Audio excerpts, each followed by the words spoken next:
Esmek lumpiang hubad. At ito ang mga sangkap na ating kakailanganin. Tara na, atin nang lutuin. Okay, magpapain tayo ng kawali. Ngayon, meron tayong tirang mantika. Yung pinagprituhan ng baboy, kaya yun ang gagamitin natin para hindi masayang. Iting mantika lang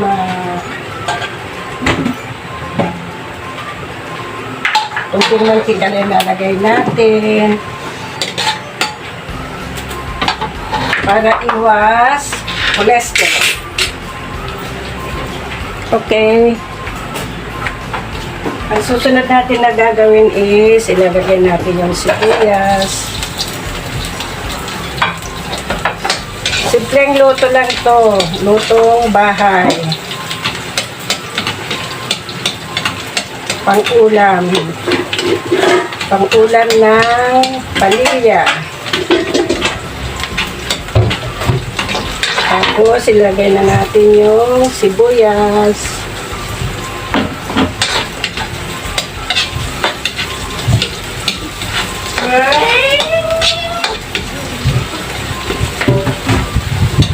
Pag nalanta na yung sibuyas, pwede na natin ilagay yung giniling. Kahit konting giniling lang para makatipid.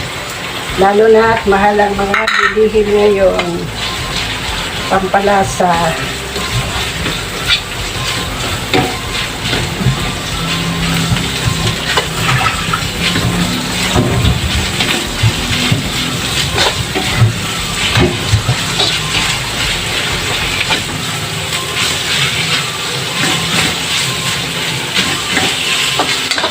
Itong lutong ito ay yung tinatawag na lumpiang hubad para hindi na tayo gagawa ng wrapper.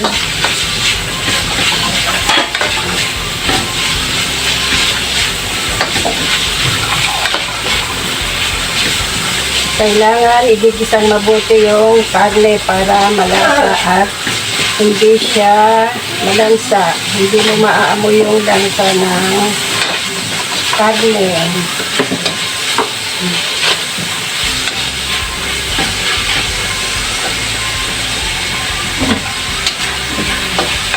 Gagamit tayo dito ng kamote para pampatalis na doon sa lulutuin natin na lumpiang hubad.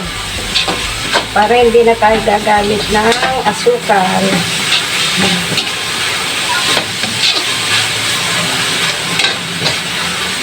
Kasi yung kamote ay matamis na, kaya yun na yung pinaka-sugar na lulutuin natin.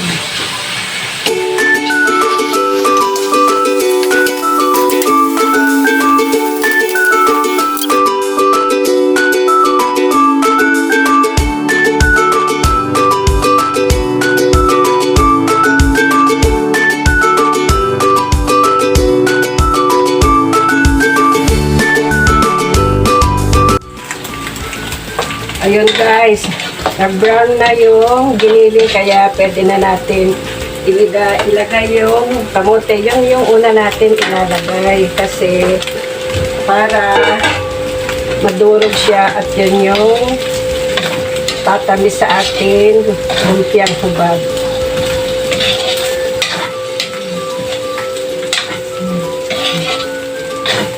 Isa lang natin mga guys, tapos pag naluto na, ano na yan magputol-putol na ba? Magputol-putol na siya, tapos sa kanya natin ilalagay yung susunod. Hayaan muna natin siya maluto.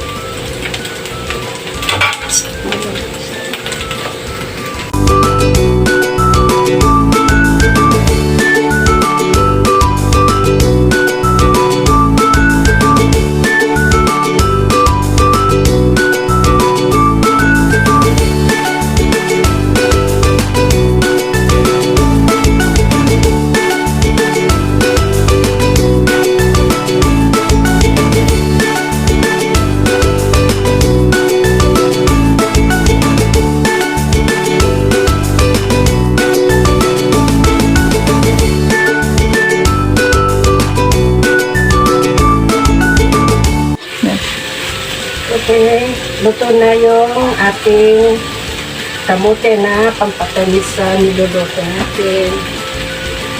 Tapos ilalagay na natin yung, ito yung singkamas.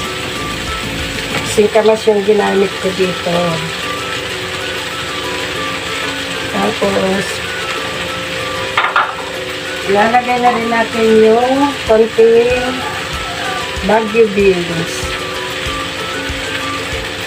At saka carrots.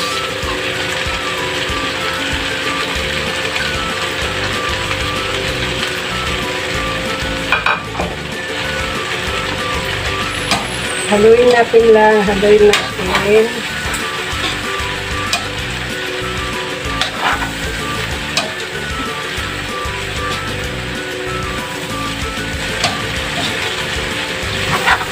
Tapos guys, lagyan natin ng mga siguro kalahating tubig para maluto yung gulay kasi na siya ay tuyo na, wala na, hindi na maluluto yung gulay na nilagay natin. Haluin lang natin.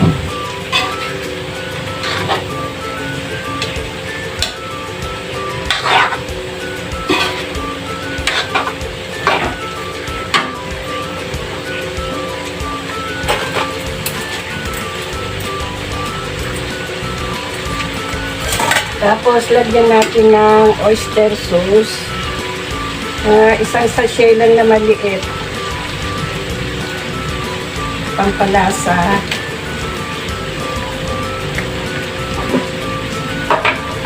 Tapos, konting toyo. Konti lang para hindi siya yung maitim. Konti lang.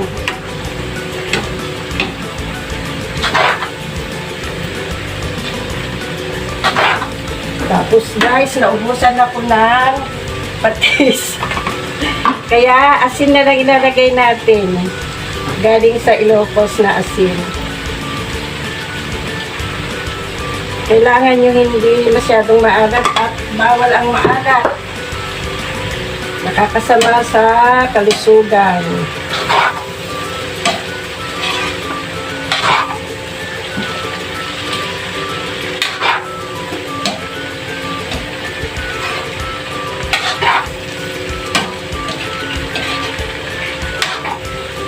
Hindi natin siya tatakpan para yung gulay ay ganun pa rin yung kulay niya, hindi mabago.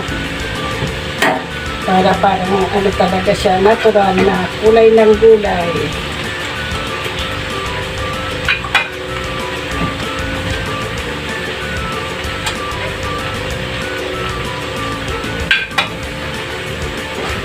Tapos lalagyan din natin siya ng powder na paminta. Yan. Pampalasa rin yan.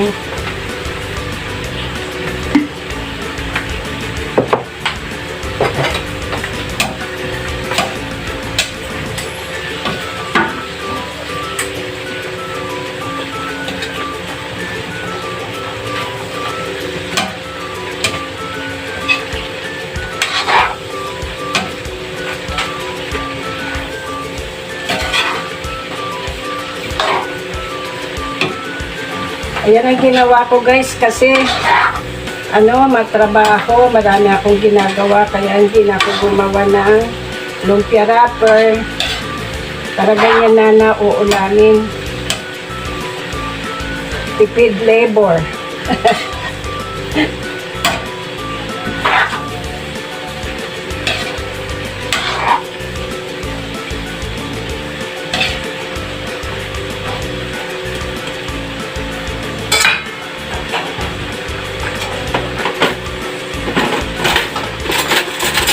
Tikman natin guys kung tama yung alat.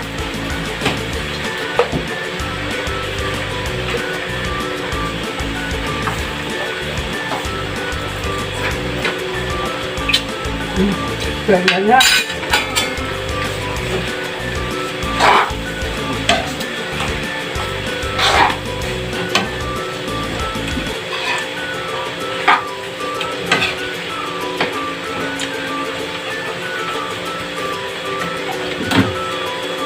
Pwede yung dagdagan ng kunting tubig guys pag alam nyo hindi pa luto yung yung gulay para maluto siya.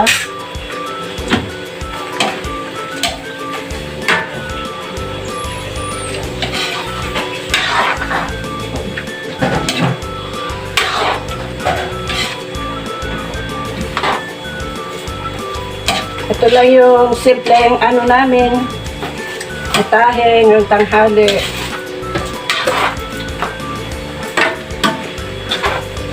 Tapos, prito na lang ng... Pwede rin i-partner dito, magprito ng isla o kaya magprito ng baboy para may partner siya.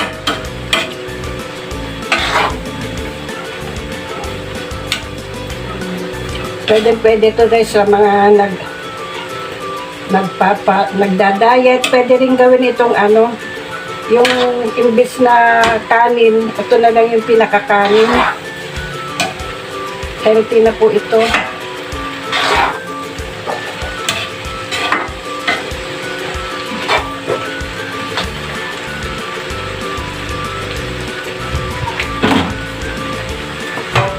Tapos po, isusunod na natin yung last, yung repolyo.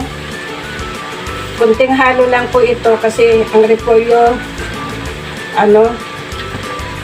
kahit hindi siya masyadong maluto, naman po, sinasalad namin ito.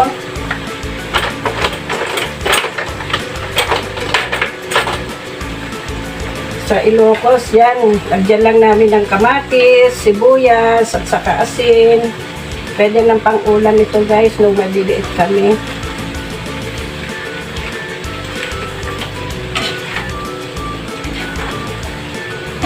Ganyan lang, paghalo. Tapos,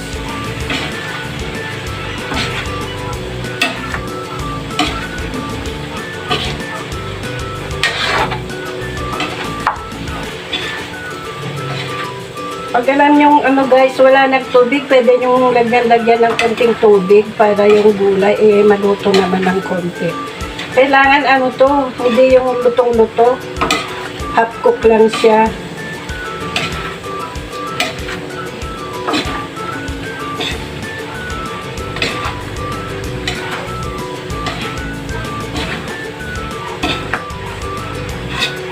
Ayun na guys, luto na yung ating lumpiang hubad. Ayan gandang tignan. Tignan mo kasi, tama yung yung gulay.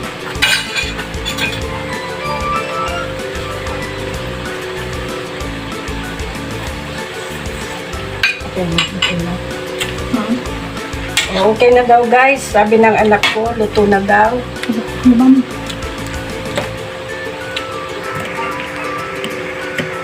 Thank you for watching. Please like and follow. Bye!